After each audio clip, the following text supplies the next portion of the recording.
ఉంది.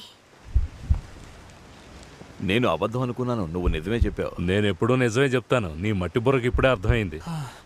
నాకంటే ముందే వచ్చేసారా? విలియం, నిన్ను వెతుకుంటూ వచ్చాను. నాకు చాలా సంతోషంగా ఉంది.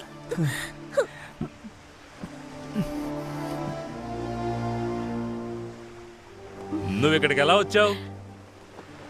సముద్ర తాబేళ్లు సహాయం చేశాయి. 2 తాబేళ్లని కాళ్ళకు కట్టుకున్నాను, లాక్కొచ్చేసాయి. ఇక్కడికి వచ్చినందుకు చాలా సంతోషం. ఇప్పుడు నేనే నీకు రుణపడ్డాను జాక్. ఎందుకు? నీ స్వార్థం కోసం ఆ డేవిడ్ జోన్స్ ఓడకి నన్ను పంపించడం మంచిదైంది. ఏంటి? ఏం లేదు. కనిపించకుండా పోయిన మా నాన్న ఆ ఓడలోనే ఉన్నారు. అలాగా?